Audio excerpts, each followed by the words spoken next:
The following balances were extracted from the books of Vijay Shankar. You are required to prepare departmental trading account, profit and loss account and combined income account for the year ended 31 December 2024 after adjusting the unrealized department profit if any. ਉਸ ਤੋਂ ਬਾਅਦ departments ਦੀ information ਦਿੱਤੀ ਗਈ ਹੈ। ਸਭ ਤੋਂ ਪਹਿਲਾਂ ਆਪਾਂ trading and P&L account prepare ਕਰ ਲੈਂਦੇ ਹਾਂ। ओपनिंग स्टॉक आप डेबिट साइड से लिखांगे, दोनों का गिवन सीगा। परचेजिज डेबिट साइड से लिखांगे, सेल गिवन सी क्रेडिट साइड से लिख देंगे। उस तो बाद क्लोजिंग स्टॉक भी दोनों के गिवन सीगे, वो भी आप क्रेडिट साइड से लिख देंगे। दोनों साइड का टोटल करांगे, जो बैलेंसिंग फिगर आ जाएगी वो अपना ग्रॉस प्रॉफिट आ जाएगा। ग्रॉस प्रॉफिट में अगे आप ब्रॉड डाउन करांगे। फिर इनडायरैक्ट एक्सपेंसिस से दिते हुए सीगे ते इहदी सेल दी रेशो दे विच आपां बण दांगे। उस तो बाद ਇਹਦੇ ਵਿੱਚ ਆਪਾਂ ਦੋਨੋਂ ਸਾਈਡ ਦੇ ਵਿੱਚੋਂ ਮਤਲਬ ਗ੍ਰੋਸ ਪ੍ਰੋਫਿਟ ਚੋਂ ਇਨਡਾਇਰੈਕਟ ਐਕਸਪੈਂਸਿਸ ਘਟਾ ਦਾਂਗੇ ਤਾਂ ਆਪਣੇ ਕੋਲ ਪ੍ਰੋਫਿਟ ਆ ਜਾਏਗਾ। ਇਸ ਪ੍ਰੋਫਿਟ ਨੂੰ ਅੱਗੇ ਜਨਰਲ P&L ਦੇ ਵਿੱਚ ਆਪਾਂ ਟ੍ਰਾਂਸਫਰ ਕਰਾਂਗੇ ਕ੍ਰੈਡਿਟ ਸਾਈਡ ਤੇ ਉਹਦੇ ਵਿੱਚ ਆਪਾਂ ਨੂੰ ਜੋ ਸਟਾਕ ਰਿਜ਼ਰਵ ਆ ਉਹ ਆਪਾਂ ਨੂੰ ਉੱਥੇ ਡੈਬਿਟ ਸਾਈਡ ਤੇ ਪਾਉਣਾ ਪੈਣਾ ਗਾ। ਠੀਕ ਹੈ, ਉਹਦੇ ਲਈ ਆਪਾਂ ਨੂੰ ਪਹਿਲਾਂ ਕੈਲਕੂਲੇਸ਼ਨ ਕਰਨੀ ਪੈਣੀ ਹੈ। ਕੈਲਕੂਲੇਸ਼ਨ ਕਰ ਲੈਂਦੇ ਹੈਗੇ। GP ਰੇਸ਼ੋ ਕੈਲਕੂਲੇਟ ਕਰਾਂਗੇ। GP ਰੇਸ਼ੋ ਕੈਲਕੂਲੇਟ ਕਰਨ ਦਾ ਫਾਰਮੂਲਾ ਕੀ ਹੁੰਦਾ ਹੈਗਾ, GP ਅਪੋਨ ਸੇਲ ਇੰਟੂ 100। ਠੀਕ ਹੈ, ਤਾਂ ਦੋਨੋਂ ਡਿਪਾਰਟਮੈਂਟਸ ਦੀ GP ਲਿਖ ਦਾਂਗੇ ਤੇ ਨੀਚੇ ਦੋਨੋਂ ਡਿਪਾਰਟਮੈਂਟ ਅਲੱਗ-ਅਲੱਗ ਸੇਲ। A ਦੇ ਵਿੱਚ A ਦਾ GP ਤੇ A ਦੀ ਸੇਲ ਹੋਏਗੀ, B ਦੇ ਵਿੱਚ ਸੇਮ ਇਸੇ ਤਰੀਕੇ ਨਾਲ। ਉਸ ਤੋਂ ਬਾਅਦ ਇੰਟੂ 100 ਕਰਕੇ ਮਤਲਬ ਪਰਸੈਂਟੇਜ ਦੇ ਵਿੱਚ ਆਨਸਰ ਆ ਜਾਏਗਾ। A ਦਾ ਆਪਣਾ 40% ਆ ਗਿਆ, B ਦਾ 50% ਆ ਗਿਆ। ਉਸ ਤੋਂ ਬਾਅਦ ਕੈਲਕੂਲੇਸ਼ਨ ਕਰਾਂਗੇ stock reserve in respect of department A। Stock reserve ਆਪਾਂ ਨੂੰ ਮਤਲਬ ਕਲੋਜ਼ਿੰਗ ਸਟਾਕ ਦੇ ਰਿਗਾਰਡਿੰਗ ਤਾਂ ਚਾਹੀਦਾ ਹੈਗਾ। ਉਹਨਾਂ ਨੇ ਕਿਹਾ ਸੀਗਾ closing stock of department A 1 lakh including goods from department B for 20,000 at cost to department A। ਤਾਂ ਮਤਲਬ 20,000 ਤੇ ਇਹਨਾਂ ਨੇ ਗੁਡਸ ਮਤਲਬ ਸੈਂਡ ਕੀਤੀਆਂ ਵੀ ਹੈਗੀਆਂ। ਠੀਕ ਹੈ, ਤੇ ਇਹਦਾ ਫਿਰ ਕੀ ਹੋਏਗਾ, 20,000 ਦਾ ਆਪਾਂ ਨੂੰ ਸਟਾਕ ਰਿਜ਼ਰਵ ਚਾਹੀਦਾ ਹੈਗਾ। ਉਹਦਾ 50% ਸੀਗਾ ਤਾਂ 20,000 ਦਾ 50% ਕਿੰਨਾ 10,000। ਸਟਾਕ ਰਿਜ਼ਰਵ ਆਪਾਂ 10,000 ਦਾ ਕੈਲਕੂਲੇਟ ਕਰਾਂਗੇ, 50% ਉਹ ਆ ਜਾਏਗਾ 5,000।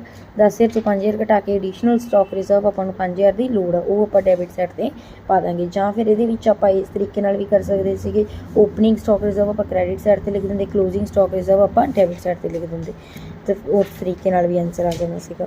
ਉਸੇ ਤਰੀਕੇ ਨਾਲ ਆਪਾਂ B ਡਿਪਾਰਟਮੈਂਟ ਦਾ ਕੈਲਕੂਲੇਟ ਕਰ ਲਾਂਗੇ। ਇਹਦੇ ਵਿੱਚ 30,000 ਸੀਗਾ ਕਲੋਜ਼ਿੰਗ ਸਟਾਕ ਆਪਾਂ ਨੂੰ ਕਹਿ ਰਹੇ ਆ ਜੋ ਉਹਨਾਂ ਨੇ ਸੈਂਡ ਕੀਤਾ ਵਾ। 30,000 ਦਾ 40% ਕੈਲਕੂਲੇਟ ਕਰਾਂਗੇ ਤੇ ਆਲਰੇਡੀ ਜੋ ਆਪਣੇ ਕੋਲ ਓਪਨਿੰਗ ਸਟਾਕ ਦਾ ਉਹਦਾ 15,000 ਦਾ 40%, 6,000 ਮਾਈਨਸ ਕਰ ਦਾਂਗੇ ਤਾਂ ਆਪਣੇ ਕੋਲ 6,000 ਐਡੀਸ਼ਨਲ ਆ ਜਾਏਗਾ, ਉਹ ਵੀ ਡੈਬਿਟ ਸਾਈਡ ਤੇ ਪਾ ਦਾਂਗੇ।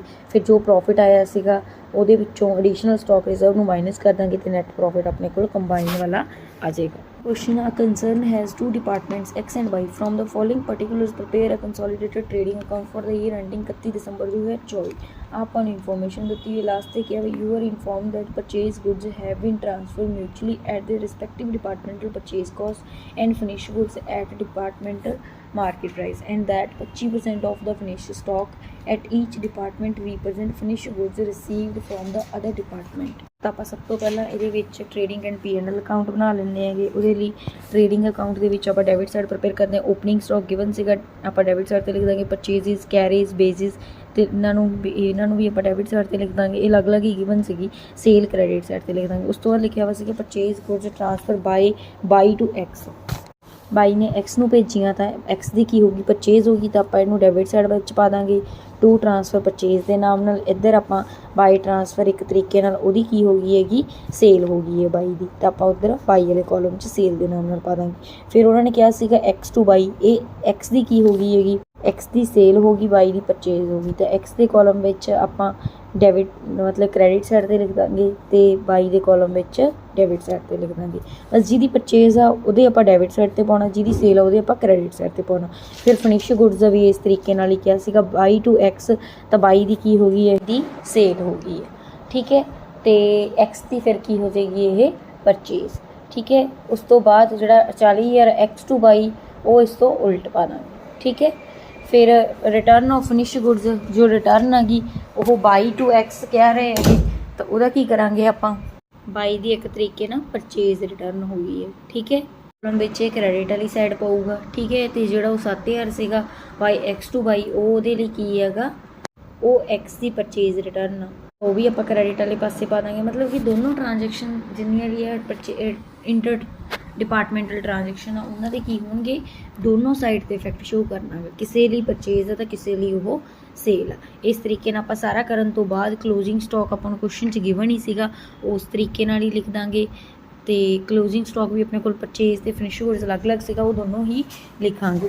ਠੀਕ ਹੈ, ਦੋਨਾਂ ਦੇ ਡਿਪਾਰਟਮੈਂਟ ਵਿੱਚ ਫਿਰ ਦੋਨੋਂ ਸਾਈਡ ਟੋਟਲ ਕਰਾਂਗੇ, ਜੋ ਬੈਲੈਂਸਿੰਗ ਫਿਗਰ ਆ ਜਾਏਗੀ, ਗ੍ਰੋਸ ਪ੍ਰੋਫਿਟ ਆ ਜਾਏਗਾ ਅਤੇ रिजर्व कैलकुलेट कर लेने ਉਹਦੇ ਲਈ ਇਹਨਾਂ ਨੇ ਕਿਹਾ you R informed that purchase goods have been transferred mutually at their respective departmental purchase cost and finished goods at department market price and that 25% of finished stock at each department represent finished goods received from other department ਤਾਂ ਮਤਲਬ 25% ਆਪਾਂ finished goods ਦਾ ਲੈ ਕੇ ਚੱਲਣਾ ਹੈ।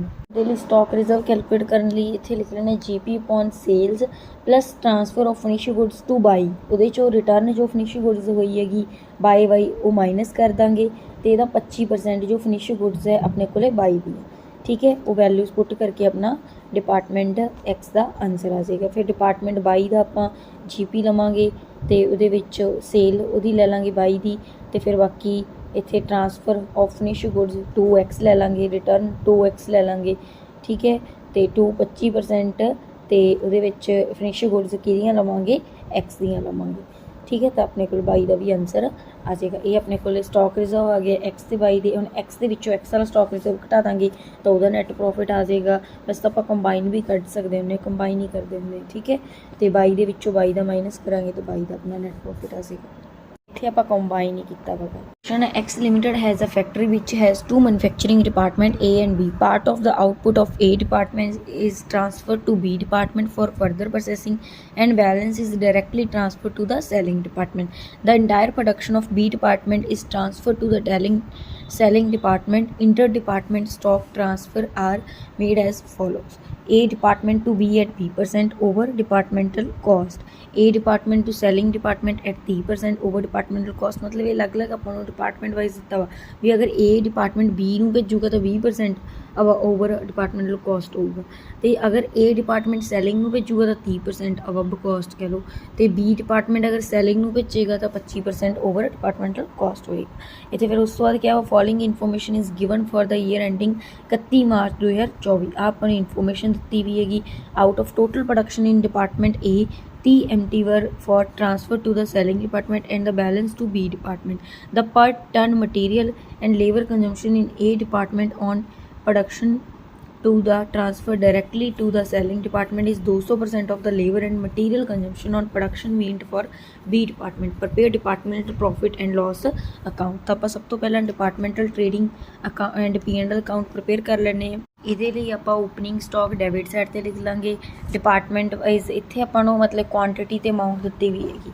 ਠੀਕ ਹੈ, quantity ਵੀ ਦਿੱਤੀ ਵੀ ਸੀ, amount ਵੀ ਦਿੱਤੀ ਸੀ। ਜਿਹੜੀ ਚੀਜ਼ ਦਿੱਤੀ ਵੀ ਆਪਾਂ ਉਸ ਤਰੀਕੇ ਨਾਲ ਲਿਖਣੇ। ਰॉ ਮਟੀਰੀਅਲ ਲਿਖ ਲਾਂਗੇ, ਲੇਬਰ ਚਾਰजेस ਲਿਖ ਦਾਂਗੇ। ਲੇਬਰ ਚਾਰजेस ਜਸਟ ਅਮਾਊਂਟ ਦਿੱਤੀ ਵੀ ਹੈ ਤਾਂ ਆਪਾਂ ਉਸ ਤਰੀਕੇ ਨਾਲ ਹੀ ਲਿਖੀ ਚੱਲਾਂਗੇ। ਟ੍ਰਾਂਸਫਰ ਫਰੋਮ A B वाले कॉलम ਵਿੱਚ ਲਿਖਾਂਗੇ B ਦੀ ਕਿਉਂਕਿ ਪਰਚੇਜ਼ ਹੋ ਗਈ ਇੱਕ ਤਰੀਕੇ ਨਾਲ। ਫਿਰ ਆਪਾਂ ਕ੍ਰੈਡਿਟ ਸਾਈਡ ਪ੍ਰਪੇਅਰ ਕਰ ਦਾਂਗੇ, ਇੱਧਰ ਸੇਲ ਲਿਖ ਦਾਂਗੇ। उस तो बाद आप क्लोजिंग स्टॉक लिख देंगे। तीनों डिपार्टमेंट्स की क्वांटिटी गिवन सी। ट्रांसफर फ्रॉम ए ने B ਨੂੰ भी भेजा सीगा ते सैलिंग डिपार्टमेंट ਨੂੰ भी भेजा सीगा, तो फिर आप B वाले कॉलम में B की अमाउंट मतलब क्वांटिटी लिख देंगे तो सैलिंग वाले सैलिंग की क्वांटिटी लिख देंगे। बट इतने लिखांगे टू ट्रांसफर फ्रॉम A। उस तरीके नाल आप इधर पा देंगे ये 30 ते 90 सीगा, तो आप A वाले क्रेडिट साइड ते बाय सैलिंग डिपार्टमेंट बट आप क्वांटिटी कि लिखांगे A डिपार्टमेंट के नाम नाल। ठीक है, जिवें पहलां भी क्वेश्चन के करदी है भी दोनों साइड का इफैक्ट हुंदा, एक दी सेल हो जाती तो दूजे की परचेज। ट्रांसफर फ्रॉम A तो A तो आया गा डिपार्टमेंट B ਲਈ परचेज आ, सैलिंग ਲਈ परचेज आ, बट A डिपार्टमेंट ਲਈ ये सेल है तो उधर क्रेडिट साइड से उन्होंने पऊगा। उस तरीके ਨਾਲ जो ट्रांसफर फ्रॉम B सीगा उन्होंने मैं पायागा B तो आया बट क्या किनू सीगा ये सैलिंग डिपार्टमेंट ਨੂੰ गया सी तो सैलिंग की परचेज आ, उधर डेबिट वाले पासे पै जाऊ तो जो सैलिंग अपना ट्रांसफर फ्रॉम B मतलब टू सैलिंग है ना, तो selling department by B department selling department के आप कर देंगे अमाउंट यदि पा देंगे। नोट प्रिपेयर कर लेने। सब तो पहला डिपार्टमेंट A दे इन्होंने क्या सी ओपनिंग स्टॉक गिवन सी, रॉ मटीरियल ऐड कर देंगे, जो क्लोजिंग स्टॉक माइनस कर देंगे। तो यह मतलब ट्रांसफर उन्होंने कितना किया होया 120। सैलिंग डिपार्टमेंट में 30 चीज़ां देतियां तो बाकी फिर बैलेंस किनू दूगा वो B डिपार्टमेंट में, क्योंकि इतने आप दिता हुआ सीगा out of total production in A department 30 MT बर for transfer to the selling ते बाकी वे जो बैलेंस है वो बी डिपार्टमेंट। तो बैलेंस अपना 90 आ गया, 90 आप ये क्वेश्चन दे विच लिख देंगे। उस तो बाद आप दूजा भी तैयार करांगे वर्किंग नोट। ओपनिंग स्टॉक वही आप लै लांगे, ठीक है। उहदे विच रॉ मटीरियल ऐड कर देंगे, ट्रांसफर ऐड कर देंगे, क्लोजिंग स्टॉक माइनस कर देंगे, ठीक है। 90 आप पहला कढ़ लिया सी, वो 90 भी ये ऐड हो जाएगा। तो 60 माइनस करने तो बाद अपने को 80 आ गया। तो यह मतलब 80 इन्हें की कीता गा, ट्रांसफर कीता गा। काम तो आप पहले ही खत्म कर चुके हैं। तो यह मतलब ये 80 की ट्रांजैक्शन रह जूगी बी ते सैलिंग डिपार्टमेंट की। 80 अपना किधर आएगा, 80 बी की सेल है तो सैलिंग की हो जाएगी, परचेज हो जाएगी। टू ट्रांसफर फ्रॉम बी के नाम नाल सैलिंग डिपार्टमेंट 80 रुपये पा देंगे, मतलब 80 क्वांटिटी पा देंगे। तो इधर बाई सैलिंग डिपार्टमेंट बी दे विच क्रेडिट सैट ते पा देंगे, ठीक है। उस तो आप वैल्यू कढ़ांगे क्लोजिंग स्टॉक की, ठीक है। ये लिए आप करांगे जो क्वांटिटी है क्लोजिंग स्टॉक की उन्होंने डिवाइड कर देंगे क्वांटिटी ऑफ रॉ मटीरियल नाल ते मल्टीप्लाई कर देंगे अमाउंट ऑफ रॉ मटीरियल नाल। तो अपने को आंसर आ जाएगा वैल्यू मतलब कि क्लोजिंग स्टॉक की आ जाएगी। आप चौथा वर्किंग नोट प्रिपेयर कर लेने। ये आप इक्वल यूनिट्स आउटपुट ट्रांसफर दियाँ फाइंड करनी। ਉਹਦੇ ਲਈ ਆਪਾਂ ਕੀ ਕਰਾਂਗੇ, ਇੱਥੇ ਕਿਹਾ ਸੀ out of total production in A department 30 MT were for transfer to the selling department and the balance to B department and the per ton material and labour consumption in A department on production to be transferred directly to the selling department is 200% of the labor and material consumption on production meant for B department। तो 200% हो गया। तो आप की करांगे 200/100 3 और multiply कर देंगे तो 60 आ जाएगा। बट जो दूजा सी वह सेम ही रहेगा, मतलब कि 90 का 100/100 ही करांगे, मतलब कि वो 100 इक्वल % ही है। मतलब वो तो फिर आपको कैलकुलेट करने की जरूरत भी नहीं सी, सीधा 90 भी लिख सकते, ठीक है। 60 ते 90 कितना आ जाऊगा, 150 आ जाऊगा।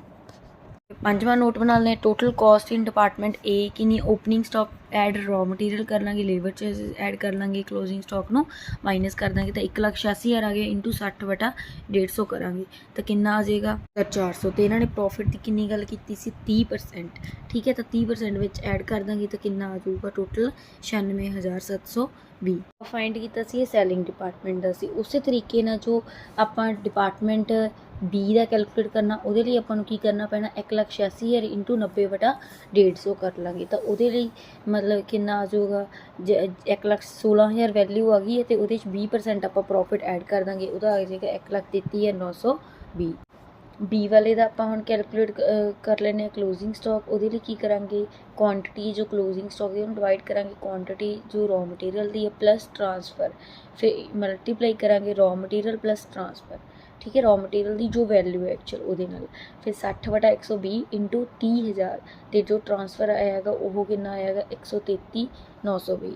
सॉल्व कर लेंगे तो अपने वैल्यू आ जाएगी क्लोजिंग स्टॉक की। उस तो बाद आप डिपार्टमेंट बी ट्रांसफर कर रहे सैलिंग डिपार्टमेंट में, वो फाइंड कर लेंगे। टोटल कॉस्ट ये देखनी है कि ओपनिंग स्टॉक आपको दिता वा सीगा, कुछ रॉ मटीरियल ऐड कर लेंगे, लेबर चार्जिज ऐड कर लेंगे, transfer from A department add कर लेंगे तो क्लोजिंग स्टॉक माइनस कर देंगे। ਉਹਦੇ ਤੇ ਆਪਾਂ 25% ऐड करके लिखांगे तो बस अपना मतलब कि आ जाएगा टोटल कॉस्ट आ जाएगी। नहीं आप वैल्यू दियाँ गुड्स दूसरे डिपार्टमेंट में ट्रांसफर कीतियां गई। उस तो बाद आप सी डिपार्टमेंट का भी मतलब कैलकुलेट कर लेने। क्लोजिंग स्टॉक फार्मूला वही लाना गा।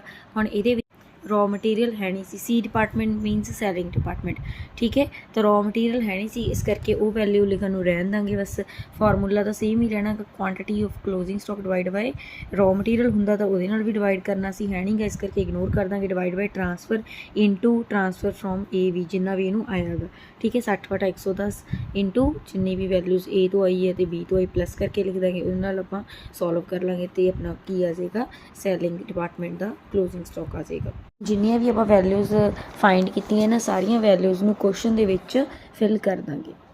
पहला आप हाफ ही वैल्यूज़ फिल कीतियां सीगियां। हुण जिवें ओपनिंग स्टॉक तो आप सारा ही लिख लिया सीगा, फिर रॉ मटीरियल दे विच जिहड़ी वैल्यू रहिंदी सी वो लिख देंगे, ठीक है। जिथे जिथे जिहड़ी वैल्यू रहिंदी सी बस वो लिखी जानी है।